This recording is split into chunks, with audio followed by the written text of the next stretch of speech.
ಬಾಂಧವ್ರನ್ನ ಅದು ಯಾವುದೋ ದೇಶಕ್ಕೆ ಹೊರಟೋಗ್ಬಿಡಿ ಅಂತ ಹೇಳಿದವರು ಬಿಜೆಪಿ ಅವರು. ಮುಸ್ಲಿಂ ಸಮುದಾಯದ ಹೆಣ್ಣು ಮಕ್ಕಳ ಬಗ್ಗೆ ಕೆಟ್ಟದಾಗಿ ಕೇವಲವಾಗಿ ಮಾತಾಡಿದವರು ಬಿಜೆಪಿ ಅವರು. ಇದು ಬಿಜೆಪಿಯ ಕಾಂಜಿ ಪಿಂಜಿ ಗಿರಾಕಿಗಳು ಮಾತಾಡಿದ್ರೆ ನಾನು ಮಾತಾಡ್ತೀನಿ. ಇಂಥ ಮಾತುಗಳೆಲ್ಲ ಮಾತಾಡಿದ್ದು ಬಿಜೆಪಿಯ ಕೇಂದ್ರ ಸಚಿವರು, ಮಾಜಿ ಸಚಿವರು, ರಾಜ್ಯ ನಾಯಕರು ಮಾತಾಡಿದ್ದು. ಮುಸ್ಲಿಂ ಬಾಂಧವರ ಹಿಜಾಬ್ ಬಗ್ಗೆ ಮಾತಾಡಿದ್ರು, ನಿಮ್ಮ ಪ್ರಾರ್ಥನೆ ಬಗ್ಗೆ ಮಾತಾಡಿದ್ರು, ನಿಮ್ಮ ಅಂಗಡಿಗಳಲ್ಲಿ ಯಾರು ಏನು ತಗೋಬಾರ್ದು ಅಂತ ಕ್ಯಾಂಪೇನ್ ಮಾಡಿದ್ರು, ಹಲಾಲ್ ಬಗ್ಗೆ ಮಾತಾಡಿದ್ರು. ಇವತ್ತು ಶಾಮನೂರ್ ಸಾಹೇಬ್ರ ಸಾವಾಗಿದೆ. ಸಹಜವಾಗಿ ಅವ್ರ ಕುಟುಂಬಕ್ಕೆ ಟಿಕೆಟ್ ಕೊಟ್ಟಿದೀವಿ. ಬಿಟ್ರೆ ಸ್ಪೀಕರ್ ಮುಸ್ಲಿಂ ಸಮುದಾಯದವರು, ಜಮೀರಣ್ಣ ಮುಸ್ಲಿಂ ಸಮುದಾಯದವರು, ಬಹಳಷ್ಟು ಯುವ ನಾಯಕರು ನಮ್ಮ ಪಾರ್ಟಿಯಲ್ಲಿದ್ದಾರೆ. CM special secretary, special officer Nazeer ಸಾಹೇಬ್ ಇಸ್ಲಾಂ ಧರ್ಮದವರು. ಇವತ್ತು ಬಹಳಷ್ಟು ಕೀ ಪೋಸ್ಟ್ ಗಳಿದ್ದೀವಿ. ಅಣ್ಣ, ನಾನು ಮೈನಾರಿಟೀಸ್ ಕೇಳೋದಿಷ್ಟೇ. ಹಿಜಾಬ್ ಬಗ್ಗೆ ಪ್ರಶ್ನೆ ಮಾಡಿದ್ರು. ನಿಮ್ ಮಸೀದಿ ಮುಂದೆ ಬೇಕು ಅಂತ ಬಂದು ಕೋಮು ಗಲಭೆ ಸೃಷ್ಟಿ ಮಾಡಿದ್ರು. ನಾನು ಹೇಳೋದಿಷ್ಟೇ ಅಣ್ಣ, ನಾನೊಬ್ಬ ಹಿಂದೂ, ನನ್ನ ಧರ್ಮನ ಭಕ್ತಿಯಿಂದ ಪೂಜಿಸ್ತೀನಿ, ಇಸ್ಲಾಂ ಧರ್ಮವನ್ನ ಗೌರವಿಸ್ತೀನಿ. ನಾನು ಇಸ್ಲಾಂ ಧರ್ಮವನ್ನ ಗೌರವಿಸ್ತೀನಿ. ಆದ್ರೆ ಇವತ್ತು ಯೂಟ್ಯೂಬ್ ಅಲ್ಲಿ ಹೋಗಿ ಅದ್ಯಾವುದೋ ಬಿಜಾಪುರದ ಒಂದು ಕೋತಿ ಮರಿ ಇದೆ ಅಲ್ಲ, ಕೋತಿ ಮರಿ ಅದು ಯಾವ್ದೋ ಯತ್ನಾಳ್ ಅಂತ ಒಂದು ಕೋತಿ ಮರಿ ಇದೆ. ಅವ್ರು ಮೈನಾರಿಟೀಸ್ ಬಗ್ಗೆ ಮಾತಾಡಿದ್ದೆಲ್ಲ ನೋಡಿದ್ಮೇಲೆ ನಿಮಗ್ ಸಹಿಸ್ಕೊಳಕ್ಕಾದ್ರೆ, ಅಲ್ಲ ರೇ, ನನ್ ಮನೆ ಹೆಣ್ಣು ಬಗ್ಗೆ ಮಾತಾಡಿದ್ರೆ ನಾನು ಸುಮ್ಮನೆ ಇರ್ತೀನ, ನಿಮ್ ಮನೆ ಹೆಣ್ಮಕ್ಳ ಬಗ್ಗೆ ಮಾತಾಡಿದ್ರು, ನಾನು ಇಷ್ಟೇ ಕೇಳಿದ್ದು. ಅದಕ್ಕೆ ಪಾಪ ನಮ್ಮ ಅಶೋಕಣ್ಣ, ವಿಜೇಂದ್ರಣ್ಣ, ಯತ್ನಾಳವರು ಎಲ್ಲ ಟ್ರಿಗರ್ ಆಗಿ, ನಿನಗ್ ತಂಬಿದ್ರೆ ದಾವಣಗೆರೆಗೆ ಬಾ ಅಂತ ನಿಮ್ಮ ಆಫೀಸ್ ಮುಂದೆ ಬಂದು ನಿಂತ್ಕೊಂಡೆ. ಏನಾದ್ರು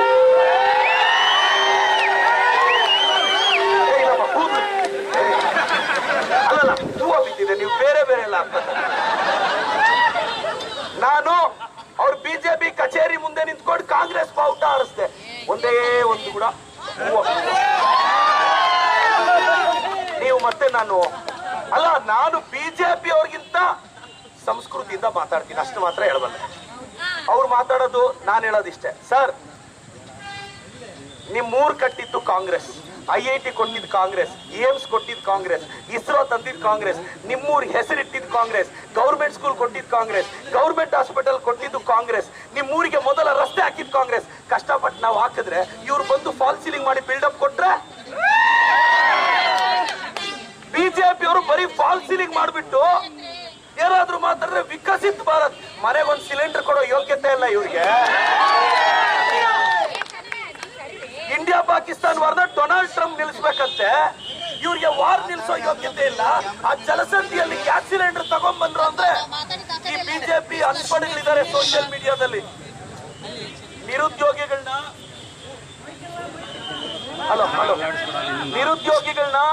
ಅವರೆಲ್ಲ ಹೈರ್ ಮಾಡ್ಕೊಂಡಿದ್ದಾರೆ. ಸರ್, ನಾನು ಕೇಳೋದಿಷ್ಟೇ, ನಾನೊಬ್ಬ ಅಹಿಂದ ಹುಡುಗ, ಈ ರಾಜ್ಯದ ಮುಖ್ಯಮಂತ್ರಿ ಅಹಿಂದ ಮುಖ್ಯಮಂತ್ರಿ. ಇವತ್ತು ನಮ್ಮ ಮುಖ್ಯಮಂತ್ರಿಗಳು ಸೂಚಿಸಿರೋ ಅಭ್ಯರ್ಥಿ ಸಮರ್ಥು.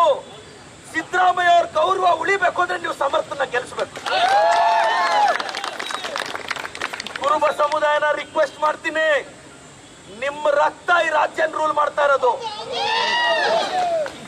ಕುರುಬರೆಲ್ಲ ಒಂದಾಗಿ ನಮ್ಮ ಸಮರ್ಥನ ಗೆಲ್ಲಿಸಬೇಕು. ನಾನು ಅಲ್ಪಸಂಖ್ಯಾತರನ್ನ, ಹಿಂದುಳಿದವ್ರನ್ನ, ದಲಿತರನ್ನ ಕೇಳ್ತಾ ಇದ್ದೀನಿ. ನಾನು ಪ್ರಮಾಣ ವಚನ ಸ್ವೀಕರಿಸಿದ್ದು ನನ್ನ ಪಾಲಿನ ದೇವರಾದ ಬಾಬಾ ಸಾಹೇಬ್ ಅಂಬೇಡ್ಕರ್.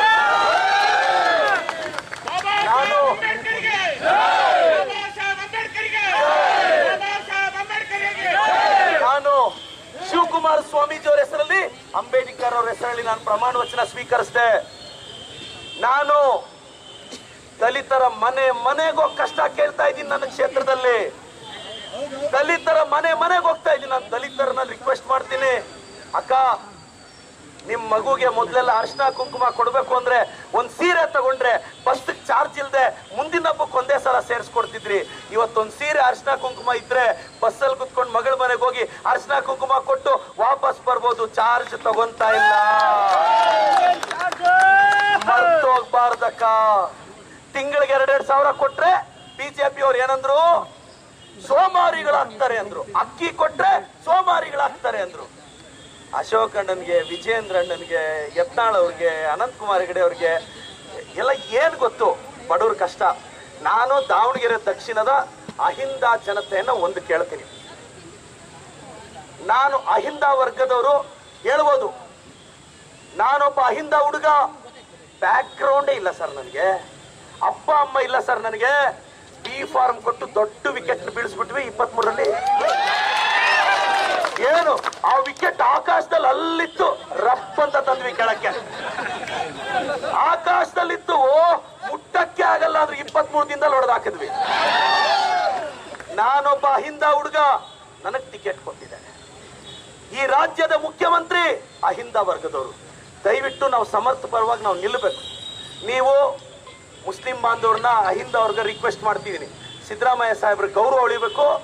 ನನ್ನಂತ 30-40 ಶಾಸಕರ ಅಹಿಂದಾದವ್ರು ಇದೀವಿ ಸರ್ಕಾರದಲ್ಲಿ, ನಮ್ಮೆಲ್ಲರ ಗೌರವ ಉಳಿಬೇಕು ಅಂದ್ರೆ ಬಿಜೆಪಿ ಅವ್ರ ಪಾಠ ಕಲಿಸ್ಬೇಕು. ಅಹಿಂದಾನ ದ್ವೇಷ ಮಾಡ್ಕೊಂಡೇ ಬರ್ತಿದೆ ಬಿಜೆಪಿ. ನೋಡ್ಬೇಕು, ಅಹಿಂದಾನ ಕಂಡ್ರೆ ಬಿಜೆಪಿಗೆ ಆಗಲ್ಲ. ನಾನಿವತ್ತು ಅಹಿಂದ ವರ್ಗದವ್ರು ರಿಕ್ವೆಸ್ಟ್ ಮಾಡ್ತೀನಿ, ದಯವಿಟ್ಟು ಮತ ಕೊಡಿ. ನೋಡಿ, ನಮ್ಮ ಸಮರ್ಥಗೆ ಇವತ್ತು ನಮ್ಮ ST ಸಮುದಾಯದ ಸತೀಶ್ ಜಾರಕಿಹೊಳಿ ಸಾಹೇಬರು ಬರ್ತಾರೆ. ನಮ್ಮ ST ಸಚಿವರು ಇವತ್ತು ಬಹಳಷ್ಟು ಜನಕ್ಕೆ ನಮ್ಮ ರಾಜಣ್ಣ ಸಾಹೇಬರು ಬರ್ತಾರೆ. ಎಲ್ಲರೂ ಬಂದು, ಉಗ್ರಪ್ಪನ ಬರ್ತಾರೆ, ಎಲ್ಲ ST ಲೀಡರ್ಸ್ ಬಂದು ನಮ್ಮ ಸಮರ್ಥ ಪರ ಕ್ಯಾನ್ವಾಸ್ ಮಾಡ್ತಾರೆ. ಸರ್, ಇನ್ನೊಂದು 30-40 ವರ್ಷ ದಾವಣಗೆರೆ ಬಗ್ಗೆ ಸಮರ್ಥಗೆ ಅವ್ರದೇ ಆದ ಕನಸಿದೆ. ಒಂದು ಹೊಸ ಜನರೇಷನ್ ಹುಡುಗರಿಗೆ ಒಂದು ಅವಕಾಶ ಕೊಡಿ. ಇವತ್ತು ಸ್ಮಾರ್ಟ್ ಸಿಟಿ ಆಗಿದೆ, ಅಭಿವೃದ್ಧಿ ಆಗಿದೆ, ಡೆವಲಪ್ ಆಗಿದೆ. ಶಾಮನೂರು ಕುಟುಂಬದ ಕೊಡುಗೆ ದಾವಣಗೆರೆಗಿದೆ. ಆ ಕುಟುಂಬದ ಋಣ ನಾವೆಲ್ಲ ತೀರಿಸಬೇಕು. ಸಮರ್ಥ ಎಸ್, ಆ ಕುಟುಂಬದ ಕುಡಿ. ಅದ್ರ ಆಚೆ ಒಬ್ಬ ಬ್ರಿಲಿಯಂಟ್ ಹುಡುಗ, ಒಬ್ಬ ಸಾಮರ್ಥ್ಯ ಇರೋ ಹುಡುಗ ದಾವಣಗೆರೆನ ಮುಂದೆ ನಡೆಸ್ತಾನೆ. ನನಗೆ ನಂಬಿಕೆ ಇದೆ, ಶಾಮನೂರು ಶಿವಶಂಕರಪ್ಪನವ್ರಿಗಿಂತ ಒಳ್ಳೆ ಹೆಸರು ತಗೊಂತಾನೆ ಸಮರ್ಥ. ಆ ಹುಡುಗ ಹಂಬಲ್ ಆಗಿ ಬಡವ್ರ ಹತ್ರ ಹೋಗಿ ನೆಲದಲ್ಲಿ ಕುತ್ಕೊಂಡು ಕಷ್ಟ ಸುಖ ಈಗಲೇ ಕೇಳ್ತಾರಂದ್ರೆ ಎಸ್, ಆ ಹುಡುಗನ ಹಂಬಲ್ನೆಸ್ ಇದೆ. ಆ ಹುಡುಗನಿಗೆ ನೀವೆಲ್ಲರೂ ಆಶೀರ್ವಾದ ಮಾಡಿ. ನಾನು ಹೇಳೋದಿಷ್ಟೇ, ಬಿಜೆಪಿ ಸ್ನೇಹಿತರಿಗೆ ಹೇಳೋದಿಷ್ಟೇ, ನೀವು 1000 ಪ್ರೆಸ್ ಮೀಟ್ ಇಟ್ಟು ನನ್ನನ್ನು ಬೈರಪ್ಪ. ಯಾಕೆಂದ್ರೆ ಅಹಿಂದ ಹುಡುಗನ್ನ ಟಾರ್ಗೆಟ್ ಮಾಡೋದೇ ನಿಮಗೆ ಗೊತ್ತಿರೋದು. ನಾನೇನು ತಲೆ ಕೆಡಿಸ್ಕೊಳ್ಳಲ್ಲ. ತೊಡೆ ಏನಾದ್ರೂ ತಟ್ಟಿದ್ರೆ ಇವತ್ತಿದ್ದಂಗಿರುತ್ತೆ.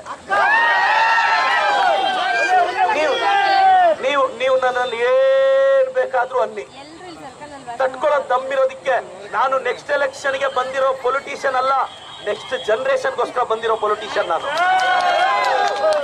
ನನ್ನ ಸಮರ್ಥ, ನನ್ನ ತಮ್ಮ, ನೀವೆಲ್ಲ ಗೆಲ್ಲಿಸ್ಬೇಕು. ಸಮರ್ಥ ಓಟ್ ಹಾಕ್ತೀರಾ? ಕಾಂಗ್ರೆಸ್ ಪಾರ್ಟಿಗೆ, ಕಾಂಗ್ರೆಸ್ ಪಾರ್ಟಿಗೆ, ಶಾಮನೂರು ಶಿವಶಂಕರಪ್ಪ ಸಾಹೇಬ್ರಿಗೆ, ಶಾಮನೂರು ಶಿವಶಂಕರಪ್ಪ ಸಾಹೇಬ್ರಿಗೆ, ಶಾಮನೂರು ಶಿವಶಂಕರಪ್ಪ ಸಾಹೇಬ್ರಿಗೆ. ಸಮರ್ಥಗೆ ದಯವಿಟ್ಟು ನೀವೆಲ್ಲರೂ ನಿಮ್ಮ ಫ್ಯಾಮಿಲಿ ರಿಲೇಟಿವ್ಸ್ ಎಲ್ಲ ಇದು ಮಾಡಿ, ದಯವಿಟ್ಟು ಇದು ಕಾಪಾಡಿ. ನಾನು ದಾವಣಗೆರೆ ಅಲ್ಪಸಂಖ್ಯಾತರು, ಹಿಂದುಳಿದು ದಲಿತರಿಗೆ ರಿಕ್ವೆಸ್ಟ್ ಮಾಡ್ತೀನಿ, ಅಹಿಂದಾದವರು ನಮ್ಮ ಸಮರ್ಥ ಜೊತೆ ನಿಲ್ಲಬೇಕು. ಆ ಹುಡುಗ ನಿಮ್ಮ ಹಿತಾಸಕ್ತಿ ಕಾಪಾಡ್ತಾನೆ. ಒಂದು ಹೊಸ ಜನರೇಷನ್ ಹುಡುಗನಿಗೆ ನೀವು ಅವಕಾಶ ಕೊಡಬೇಕು ಅಂತ ಎಲ್ಲ ಜನಕ್ಕೆ ರಿಕ್ವೆಸ್ಟ್ ಮಾಡ್ತೀನಿ. ನನ್ನ ಮೈನಾರಿಟೀಸ್ ಬ್ರದರ್ ಒಂದೇ ಹೇಳ್ತೀನಿ, ಅಲ್ಲವಯ್ಯ ಆಜಾನ್ ಬಗ್ಗೆ ಪ್ರಶ್ನೆ ಕೇಳ್ತಾರೆ, 5 ಗಂಟೆಗೆ ನೀವು ಮೈಕ್ ಸೆಟ್ ಹಾಕಿದ್ರೆ ಪ್ರಶ್ನೆ ಮಾಡ್ತಾರೆ. ಯಾರು ಪ್ರಶ್ನೆ ಮಾಡಿದ್ದು? ರಾಜ್ಯಾಧ್ಯಕ್ಷರು, ವಿರೋಧ ಪಕ್ಷದ ನಾಯಕರು. ಹಿಜಾಬ್ ಬಗ್ಗೆ ಮಾತಾಡಿದ್ರು, ನಿಮ್ಮ ಮನೆ ಹೆಣ್ಣು ಮಕ್ಕಳು ಸಂತಾನದ ಬಗ್ಗೆ ಮಾತಾಡಿದ್ರು. ಇವತ್ತು ನಮ್ಮ ಮೇಲೆ ಬೇಜಾರಿದೆ, ಆಯ್ತು, ನಮ್ಮನ್ನು ಪ್ರಶ್ನೆ ಮಾಡಿ. ಆದ್ರೆ ಅಪ್ಪಿ ತಪ್ಪಿ ಕೂಡ ಕೋಮುವಾದಿಗಳಿಗೆ ಓಟ್ ಹಾಕಿದ್ರೆ, ಅಲ್ಲ ಭಯ್ಯ, ಯಾವ್ದೋ ಪಕ್ಕದಲ್ಲಿರೋ ದೇಶ, ನಿಮಗೂ ನನಗಿಬ್ರು ಶತ್ರು ದೇಶನೇ ಅದು. ಅದ್ಯಾವ್ದೋ ಆ ಹೆಸರು ಕೂಡ ನಾನು ಹೇಳಲ್ಲ, ಅಂತ ದೇಶಕ್ಕೆ ಹೋಗು ಅಂತ ಇವರೆಲ್ಲ ಮಾತಾಡ್ತಾರೆ. ಇವತ್ತು ನಮ್ ಜಮೀರ್ ಸಾಹೇಬ್ರ ಸ್ಟೇಟ್ಮೆಂಟ್ ನೀವು ನೋಡಿರ್ಬೇಕು.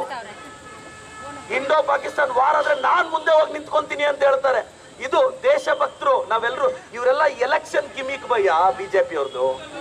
ಮೈನಾರಿಟೀಸ್ ಮೇಲೆ ಪ್ರೀತಿ ಇದೆಯಾ? ನಿನ್ನೆ ಕೇಂದ್ರದ ಮಾಜಿ ಸಚಿವರು ಬಿಜೆಪಿ ಅವರು ಕೋಲಾರಲ್ಲಿ ಯೂಟ್ಯೂಬ್ ಅಲ್ಲಿ ಹೋಗಿ ನೋಡಿ, ನಿಮ್ ಓಟೆ ಬೇಡ ಅಂದ್ರು. ನಾನು ನಿಮಗೆ ರಿಕ್ವೆಸ್ಟ್ ಮಾಡೋದು, ಭಯ್ಯ ಪ್ಲೀಸ್, ನೀವೆಲ್ಲ ಮೈನಾರಿಟೀಸ್ ಒಂದಾಗಿ. ಇವತ್ತೆಲ್ಲ ನಮ್ಮ ಮೈನಾರಿಟೀಸ್ ಲೀಡರ್ಸ್ ಬಂದಿದ್ದಾರೆ. ಪೈಲ್ವಾನ್ ಸಾಹೇಬ್ರು ನಾಮಿನೇಷನ್ ವಾಪಸ್ ತಗೊಂಡು ಸಮರ್ಥ ಜೊತೆ ನಿಲ್ತಾ ಇದ್ದಾರೆ. ಒಂದ್ ಓಟ್ ಕೂಡ ಮೈನಾರಿಟೀಸ್ ವೇಸ್ಟ್ ಮಾಡಬೇಡಿ ಭಯ್ಯ. ಬಿಜೆಪಿ ಅಲ್ಲ ಭಯ್ಯ, ಮೈನಾರಿಟೀಸ್ ಒಂದ್ ಸೈಡ್ ಆಗ್ತೀರಾ, ಒಂದ್ ಸೈಡ್ ಆಗ್ತೀರಾ, ಒಂದ್ ಸೈಡ್ ಆಗ್ತೀರಾ? ಅಲ್ಲ ಭಯ್ಯ, ಒಂದೇ ಒಂದು ನಾನು ಕಾಮನ್ ಸೆನ್ಸ್ ಒಂದು ಕ್ವಶನ್ ಕೇಳ್ತೀನಿ.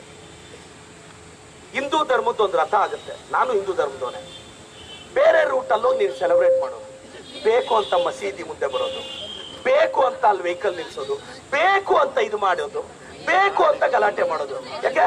ನಿಮ್ ಭಾವನೆಗಳ ಬಗ್ಗೆ ನಿಮ್ಗೆ ಗೌರವ ಇರಲ್ವಾ? ಭಯ್ಯ, ನಿನ್ನ ದೇವರು ನಿನಗೆ ಶ್ರೇಷ್ಠ, ನನ್ನ ದೇವರು ನನಗ್ ಶ್ರೇಷ್ಠ. ಆದ್ರೆ ಅವರು ಬಾಯಿಗೆ ಬಂದಿದ್ ಮಾತಾಡ್ತಾರೆ. ಏನ್ ಭಯ್ಯ ಆ ಯತ್ನಾಳ್ ಬಾಯಲ್ಲಿ ಮಾತ ಭಯ್ಯ ಅದು? ಭಯ್ಯ ಅದ ಆ ಪ್ರತಾಪ್ ಅವ್ರದ್ದು ಮಾತ ಭಯ್ಯ ಅದು ಅಲ್ವಾ? ಅಲ್ಲ ಭಯ್ಯ, ಇದನ್ನ ಭಯ್ಯ ಲಾಸ್ಟ್ 2 ವರ್ಷದಿಂದ ನೋಡಿ, ನಿಮ್ ಮೈನಾರಿಟೀಸ್ ಪರ ನಾನು ಮಾತಾಡಿ ಬಿಜೆಪಿ ಲೀಡರ್ಸ್ ಎದುರಾಕೊಂಡಿದ್ದಕ್ಕೆ ನನ್ನ ಮೇಲೆ 8 ಡಿಫಾಮೇಶನ್ ಇದೆ. 800 ಹಾಕೋಗಲೇ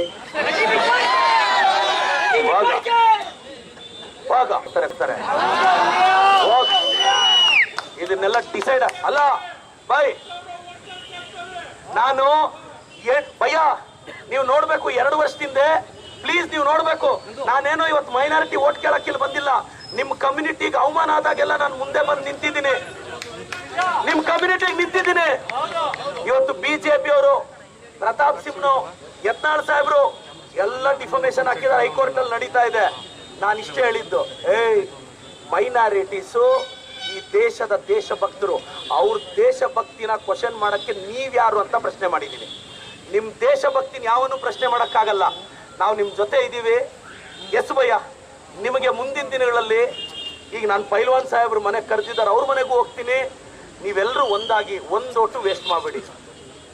ನಮ್ದು ಸಮರ್ಥ ಅವ್ರದ್ದು ಸೀರಿಯಲ್ ನಂಬರ್ 3 ಭಯ್ಯ, ಕ್ರಮ ಸಂಖ್ಯೆ ನಮ್ದು 3. ಕ್ರಮ ಸಂಖ್ಯೆ ಎಷ್ಟು? ಕ್ರಮ ಸಂಖ್ಯೆ ಎಷ್ಟು? ಕ್ರಮ ಸಂಖ್ಯೆ ಎಷ್ಟು? जोर से बोलना है, क्रम संख्या। भाई हिंदी में एक बात है, जो देखने से फर्क नहीं पड़ता, जो देखने से फर्क नहीं पड़ता, लिखने से फर्क नहीं पड़ता, सुनने से फर्क नहीं पड़ता, सोचने से फर्क पड़ता जिंदगी में।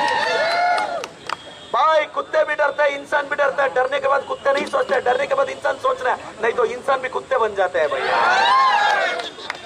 भाई हमारे नंबर क्या है? नंबर क्या है? जोर से बोल रहे, नंबर क्या है? नंबर क्या है? ನಾನು ಹೇಳಿದ್ದೀನಿ ಎಲ್ರಿಗೂ 35ರಿಂದ 45,000 ಮೆಜಾರಿಟಿಯಲ್ಲಿ ನಮ್ಮ ಸಮರ್ಥ ಗೆಲ್ತಾನೆ. ನನಗೆ ನಂಬಿಕೆ ಇದೆ 50,000 ಮೆಜಾರಿಟಿ ದಾಟುತ್ತೆ. 50,000 ಲೀಡು. ನಾನು ಇನ್ನೊಂದು ಭಯ, ನಾನು ನನ್ನ ಬಿಜೆಪಿ ಸ್ನೇಹಿತರಿಗೂ ಹೇಳ್ತೀನಿ, ನೋಡ್ರಪ್ಪ ನಿಮ್ಮ ಜೀವನ ನೀವು ಮಾಡ್ಕೊಳ್ರಯ್ಯ, ನಮಗ್ ತಟ್ಕೊಳ್ಳೋ ದಮ್ಮಿದೆ. ನಾವೇನೋ ಅಶೋಕಣ್ಣ, ವಿಜಯೇಂದ್ರಣ್ಣ, ಯತ್ನಾಳು ನಾವೆಲ್ಲ ನೋಡ್ಕೊಂತೀವಿ. ನೀವೆಲ್ಲ ತೊಡೆ ತಟ್ಟು ನಿಮ್ ಬಿಜೆಪಿ ಆಫೀಸ್ ಮುಂದೆ ಬಂದು ನಾವು ತೊಡೆ ತಟ್ಟಿದ್ವಿ, ನಿಮಗ್ ಮುಖ ಎದುರು ಇದೆ. ಇವತ್ತೆಲ್ಲ ನಿಮ್ ಪಾರ್ಟಿಯವ್ರು ನಿಮ್ಮನ್ನ ಹಾಕೊಂಡು ರುಬ್ಬುತ್ತಾರೆ ಅಲ್ವಾ? ನಾನು ನನ್ನನ್ನ ಸೋಷಿಯಲ್ ಮೀಡಿಯಾದಲ್ಲಿ ತುಂಬಾ ಜನ ಬೈತಾರೆ. ಭಯ್ಯ ನೀವು ನೋಡಿ ನನ್ನ ವಿಡಿಯೋಸು, ನಿಮ್ ಸಮುದಾಯನ ಎಷ್ಟು ಡಿಫೆಂಡ್ ಮಾಡಿದೀನಿ. ಭಯ್ಯ ನಿಮ್ ಕಮ್ಯುನಿಟಿ ಲೀಡರ್ ನಿಮ್ಮನ್ನ ಸಮರ್ಥಿಸ್ಕೊಳ್ಳೋದು ಗ್ರೇಟ್ ಅಲ್ಲ, ಒಬ್ಬ ಹಿಂದೂ ಹುಡುಗ ನಿಮ್ ಜೊತೆ ನಿಲ್ತಾನಲ್ಲ, ಅದಕ್ಕೆ ಗೌರವ ಕೊಡ್ಬೇಕು ನೀವು. ಅದಕ್ಕೆ ನೀವು ಗೌರವ ಕೊಡಬೇಕು. ನಿಮ್ಗೊಂದು ಮೈನಾರಿಟಿ ಪರ ಒಂದೇ ಒಂದು ಎಕ್ಸಾಂಪಲ್ ಹೇಳ್ತೀನಿ ಭಯ್ಯ. ಇಲ್ಲಿ ನಮ್ಮ ಇಮ್ರಾನ್ ಅಂತ ಹುಡುಗ ಇದ್ದಾನೆ, ನೀವು ದಯವಿಟ್ಟು ಮೈನಾರಿಟೀಸು, ಇಮ್ರಾನ್ ಅವ್ರ ತಂದೆ ಸರ್ ಮಂಚೇನಹಳ್ಳಿಯಲ್ಲಿ, ಸರ್ ನೀವು ಬರ್ಬೇಕಾದ ಇಲ್ಲೊಂದು ನಿಮಿಷ ಬಾನೆ. ಎಲ್ಲ ಮೈನಾರಿಟೀಸ್ ನೋಡಿ, ಇಮ್ರಾನ್ ಅಂತ 30 ವರ್ಷದ ಪಾರ್ಟಿಗೆ ದುಡ್ದಿದ್ರು, ಆ ಹುಡುಗನಿಗೆ ಪಂಚಾಯತಿ ಬಿಟ್ಕೊಡ್ಲಿಲ್ಲ ಅಂತ ಮೆಂಬರ್ಗಳನ್ನೆಲ್ಲ ತೆಗೆದು ಬಿಸಾಕಿದ್ದೀನಿ ನಾನು. ಇದು ನಾನು ಮೈನಾರಿಟೀಸ್ ಪರ ನಿಂತಿರೋದಕ್ಕೆ ನಿದರ್ಶನ. ಈಗ ಅವ್ರ ತಂದೆಯವರೇ ಹೇಳ್ತಾರೆ, भाई 1 मिनट आप बोलना है भाई, ಇವರು ಒಂದು ನಿಮಿಷ भाई आप बात करो भाई. ಎಲ್ಲ ನನ್ನ ಕಾಂಗ್ರೆಸ್ ಪಕ್ಷದ ಎಲ್ಲ ಕಾರ್ಯಕರ್ತರಿಗೆ, ಲೀಡರ್ಗೆ ನನ್ನ ಸಾಷ್ಟಾಂಗ ನಮಸ್ಕಾರಗಳು. ನಮ್ಮ ಪ್ರದೀಪ್ ಈಶ್ವರ್ ಅವರು ಮಾತಿನ ಮೇಲೆ ನಿಲ್ಲೋರು ಅನ್ನೋದು ನನಗೆ ಗಮನಕ್ಕೆ ಬಂದ್ಬಿಟ್ಟೈತೆ. ಅವರು ಒಂದೇ ಮಾತಿನಲ್ಲಿ ನಿಲ್ಲೋರು. ನನಗೆ 3 ಸಲ ನನಗೆ ಪ್ರೆಸಿಡೆಂಟ್ ಮಾಡೋದಕ್ಕೆ ನನಗೆ ತೊಂದರೆ ಮಾಡಿದ್ರು. 3 ಸಲ ನನಗೆ ಮಾತು ಕೊಟ್ಟರು, 3 ಸಲ ಮಿಸ್ ಆಯ್ತು.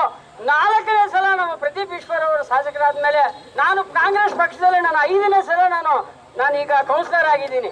ಇದು ಸೇರಿಸಿ ನಾನು 5ನೇ ಬಾರಿ ನಾನು ಕೌನ್ಸಿಲರ್ ಆಗಿದ್ದೀನಿ. ನಾನು ಒಂದೇ ಕ್ಷೇತ್ರದಲ್ಲಿ 5 ಬಾರಿ ಗೆಲ್ಲಬೇಕು ಅಂತಂದ್ರೆ ನಾನು ಜನಗಳಿಗೆ ಹೇಗಿರ್ಬೇಕು ಅನ್ನೋದು ನೀವು ತಿಳ್ಕೊಳ್ರಿ. ಒಬ್ಬ ಲೀಡರ್ ಅನ್ನೋನು ಒಂದು ಸಲ ಗ್ರಾಮ ಪಂಚಾಯಿತಿಯಲ್ಲಿ ಗೆದ್ದ ಮೇಲೆ ಇನ್ನೊಂದು ಸಲ ಗೆಲ್ತಾನಲ್ಲ, ಅವರು ಲೀಡ್ರು. ಯಾರೋ ಬಂದಾಗ, ಒಂದು MLA ಬಂದಾಗ, ಒಂದು ಮಿನಿಸ್ಟರ್ ಬಂದಾಗ ಪಿಡೆ ಬಟ್ಟೆ ಹಾಕೊಂಡು ಒಂದು ಲೀಡರ್ ಅಲ್ಲ.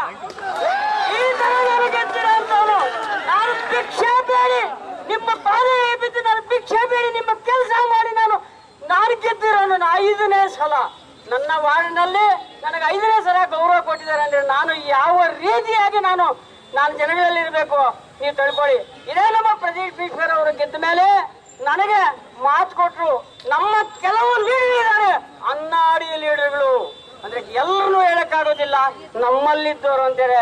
ನಮಗೆ ಮಾತು ಕೊಟ್ರು, ಸಾಹೇಬ್ರೊಂದು ಮಾತು ಕೊಟ್ರು, ಮಸ್ತಾನವ್ರೆ ಈ ಸಲ ನಿಮ್ಮನ್ನ ನಾನು ಅಧ್ಯಕ್ಷ ಮಾಡ್ತೀನಿ ಅಂತ ಮಾತು ಕೊಟ್ರು. ಲಾಸ್ಟ್ಗೆ ಪ್ರದೀಪ್ ಈಶ್ವರ್ ಅಣ್ಣವ್ರಿಗೆ ಅವರಿಗೆ ಯಾವ್ಯಾವ ತರ ಇತ್ತು ಆ ರೀತಿ ತಗೊಂಡು ಲಾಸ್ಟ್ಗೆ ಮಾಡೋದಿಲ್ಲ ನೋಡೋಣ ಅಂದ್ರು. ಸಾಹೇಬ್ರು ಒಂದೇ ಮಾತು ಹೇಳಿದ್ರು, ನಾನು ಅಹಿಂದ ವರ್ಗದವರು, ನಾನು ಆ ಮುಸ್ಲಿಮ್ಸ್ಗೆ ನಾನು ಮಾತು ಕೊಟ್ಟಿದ್ದೀನಿ, ಅವನಿಗೆ ನೀವು ಮಾಡೇ ತೀರಬೇಕು, ಇಲ್ಲ ಅಂದರೆ ನೀವು ಯಾವುದೇ ಲೀಡರ್ ನನ್ನ ಪಕ್ಕದಲ್ಲಿ ನಿಲ್ಲುವಂತ ಅರ್ಹತೆ ನಿಮಗೆ ಇಲ್ಲ ಅಂತ ಹೇಳಿಬಿಟ್ರು. ಅವತ್ತಲ್ಲಿಂದ ಇವತ್ತು ನನಗೆ ಪ್ರೆಸಿಡೆಂಟ್ ಆದ್ರೂ ಪರವಾಗಿಲ್ಲ, ನನಗೆ ಅದೇ ಗೌರವ ಇದೆ, ಅದೇ ತರ ನಾನು ನಡ್ಕೊಂತ ಇದ್ದೀನಿ. ನಮ್ಮ ಪ್ರದೀಪ್ ಈಶ್ವರ್ ಅವರು ಇಲ್ಲಿ ಕೆಲವರು ಒಬ್ಬರನ್ನ ಹತ್ತಿಸೋದು ಒಬ್ಬರನ್ನ ಇಳಿಸೋದು ಈ ಮಾತುಗಳು ಮಾತಾಡ್ತಾರೆ. ಸ್ನೇಹಿತರೆ, ಒಬ್ಬರನ್ನ ಹತ್ತಿಸಿ ಒಬ್ಬರನ್ನ ಇಳಿಸೋದು ದೊಡ್ಡ ಲೀಡರ್ ಅಲ್ಲ. ಪ್ರದೀಪ್ ಈಶ್ವರ್ ಅವರು 10 ಆಂಬುಲೆನ್ಸ್ಗಳು ಬಿಟ್ಟಿದ್ದಾರೆ ಅಂತಂದ್ರೆ ನಾನು 20 ಆಂಬುಲೆನ್ಸ್ಗಳು ಬಿಟ್ಟು ಸಹಾಯ ಮಾಡ್ತೀನಿ ಅಂತ ತಗೊಂಡು ಅವನು ದೊಡ್ಡ ಮನುಷ್ಯ. ಇವತ್ತು ದಿನ ಒಬ್ಬನ ಕಣ್ಣನ್ನು ಮಾಡೋವನು ದೊಡ್ಡ ಮನುಷ್ಯ ಅಲ್ಲ ಅಂತ ನಿಮ್ಮ ಎದುರುಗಡೆ ಕಣ್ಣಾಗ್ರಹವಾಗಿ ಹೇಳಬಲ್ಲೆ. Thank you. ನಾನು ಸಾಹೇಬ್ರು ಎಲ್ರಿಗೂ ಧನ್ಯವಾದ ಹೇಳ್ತಾ ನಮ್ಮ ದಿನೇಶ್ ಅಣ್ಣ, ನಮ್ಮ ಎಲ್ಲ ಮುಖಂಡರು, ಬಾಯ್ 3ನೇ ನಂಬರ್ ಮರ್ತೋಗ್ಬೇಡಿ, ಕ್ಯಾನ್ವಸ್ ಮಾಡೋಣ, ಇನ್ನೂ 1 ವಾರ ಮೀಟ್ ಆಗೋಣ, 50,000 ಮೆಜಾರಿಟಿ ಕೊಡಿ. ನಾವು ನಿಮ್ಮ ಸಮುದಾಯಕ್ಕೆ ನಿಮ್ಮ ಧರ್ಮಕ್ಕೆ ಏನು ಗೌರವ ಕೊಡಬೇಕೋ ಕೊಡ್ತಾ ಇದ್ದೀವಿ. ಒಳ್ಳೇದಾಗ್ಲಿ. ಜೈ ಕಾಂಗ್ರೆಸ್.